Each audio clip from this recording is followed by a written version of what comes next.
Thank you, sir. Thank you all. Is this on? Do I need this? Can I walk away? Can you still hear me? Oh, good. That's even better. Let me say good morning to everyone. Look, I couldn't wait to get to St. John's this morning. It's my pleasure to be your mayor. I appreciate that. Let me just make a brief statement, and then I think what I would prefer, if you don't mind, I'd rather just maybe talk to you, take questions and answers instead of me just talking, and I may say some things you may not even be interested in. So let me just make some brief comments. I've had the pleasure of being mayor now since January of 2016. And look, I knew it was a great city before becoming mayor, growing up in the city. Now I know it's a great city, and I can't wait for the Astros to beat up on LA, the Dodgers. But yeah.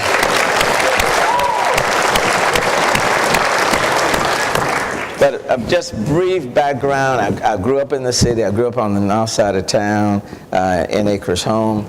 Come out of a fairly large family. There are 9 of us. Neither one of my parents graduated from high school, but I don't say that in a negative sense at all, because they did an excellent job at rearing all 9 of their kids. My dad died of cancer when I was 13, and my mom took over the helm of the family, and she never learned how to drive. She was a maid at the old Rice Hotel downtown. We had 9 kids. And then I got bused out to Klein High School. I'm a product of Klein, 18 miles each way, 36 miles a day. And then graduated from Klein valedictorian, and then went on to University of Houston, into debate. That was my big thing. And University of Houston had an outstanding debate program. So I went there, and then from University of Houston to Harvard, and then came back and started working at a large law firm for Brian Jaworski. Did that for about 4 years, and then left and went to a smaller law firm, became a partner, was a partner in a law firm downtown for 32 years, and then went to the legislature and was in the legislature for a number of years, and then became mayor of the city of Houston. So that's why I say, my mom and my dad did an outstanding job to rear 9 kids, and then and now to be the mayor of the 4th largest city in the United States. And the city has come a long way in 25 years. We are now the most diverse city in the country. There is no other city that is more diverse than the city of Houston, and that includes New York, LA, San Francisco, Chicago, Philadelphia, Atlanta. We are the most diverse. We are a growing city. When other cities, when you look at the map, the demographers, they have people coming from the east, from the west, from the north, but they're coming down in this direction. And so we expect over the next 12 to 15 years for there to be about 3 million more people moving into the Houston region. That's a lot of folk. That's a lot of people. And so right now we are the 4th largest city in the country. We're the 4th largest. But we suspect in a matter of 10 years or so, we'll become the 3rd. We will bypass Chicago, and we'll be the 3rd largest city. But we're already the most diverse. And so what we say to people, if you want to see where the country is going 25 years from now, take a look at where the city of Houston is.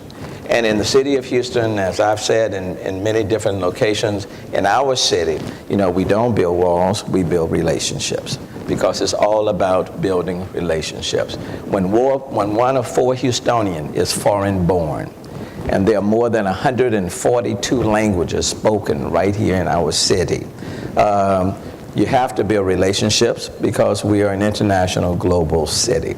We're the energy capital of the world. The World Petroleum Conference will be coming back to the United States after being away for 30 plus years. And they're coming back to the city, they're coming back to the United States, coming back to the city of Houston in 2020. And so we're very excited about that. We remain the energy capital of the world. We have the largest medical center in the world, okay? We have the largest children's hospital in the world. And of course, when you combine that with Johnson Space Center and some other things, Houston is poised to continue to move in a very positive direction.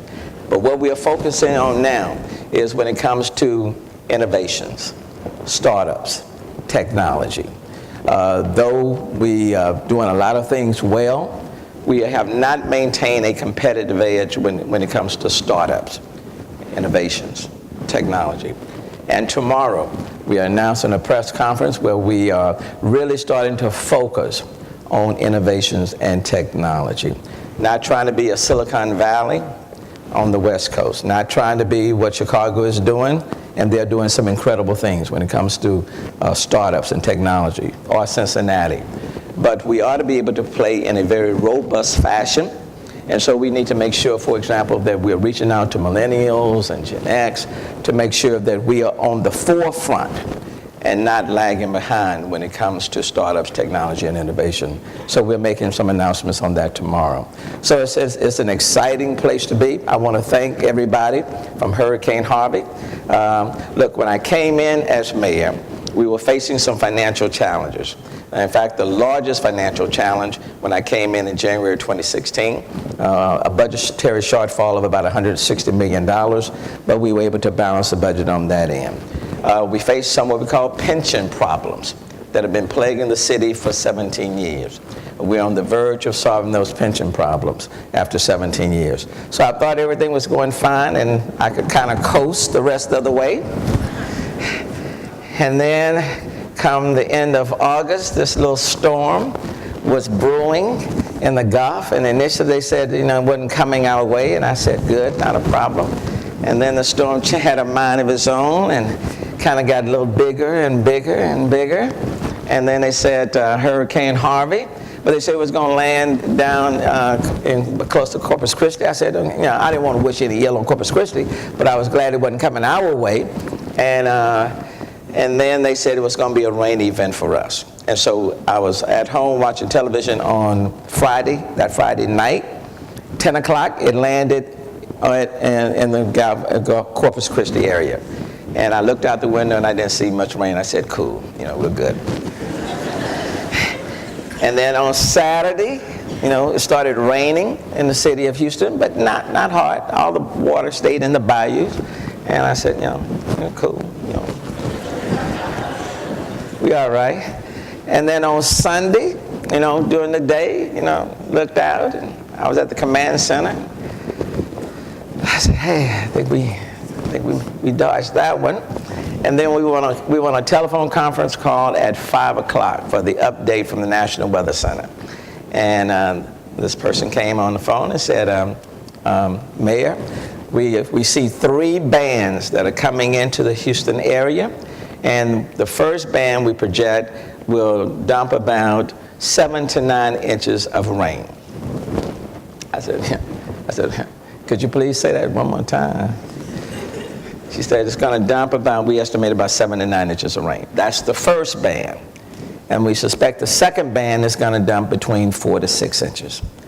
And then there will be a third. And then it started raining at about 6:30, and it kept raining, and it kept raining, and it kept raining. And it ended up dropping over those several days, 27 trillion gallons of water on Houston and the region. In some places as much as 50 inches of rain. More rain dropped on our area than has dropped any place in the country in our history. And so it was horrendous. But at the same time, Houstonians stepped up. Our first responders were exceptional. Give a lot of credit to police and fire, the Coast Guard and others. Neighbors have been neighbors. People who have come in and assisted us from all over, and literally all over the globe. In my estimation, it has been one of our finest moments. When Hurricane Harvey did a lot what politicians have not been able to do. And what I mean by that, if there is a silver lining, and there are, Hurricane Harvey eliminated divisions. During that time, nobody was asking whether or not you were a Democrat or a Republican or an independent. Nobody was asking what your religious affiliation was. Nobody asked whether you were documented or undocumented. People simply came together because this storm hit all over the city of Houston, in affluent areas, in poor areas, and areas in between. So divisions were eliminated. My hope is that a year from now, 5 years from now, 10 years from now, that unity that existed, that spirit of collaboration, will still exist in our city, and that we will show the rest of the world how you recover from a major storm, but you build stronger, you're more resilient, and you're better after than you were before. That's my hope. And then the owner, Jim Crane of the Astros, called me a few days after the rain stopped and said, Mayor, we're trying to decide should the Astros come and play. We don't want to be insensitive. Should we play on this coming Saturday or should we not? And when I said to him, in our city, we can do more than one thing at one time. And we need not remain in despair. People right now at that point in time needed something to cheer for. And so the Astros came, they played their doubleheader on that Saturday. They won both games. People were there cheering them on. It was good for the city.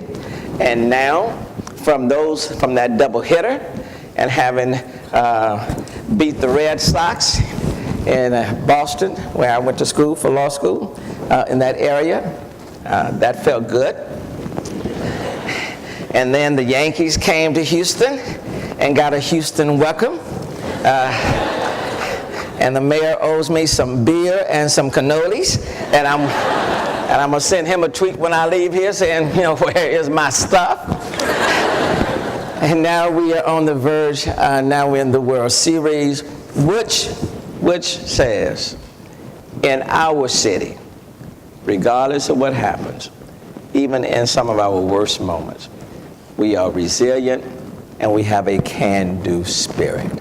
And when we work together, we rise up and we win. So I'm excited about the city. I'm excited about the future of the city. And in large part, I'm excited about the future of the city, quite frankly, because of people like yourselves.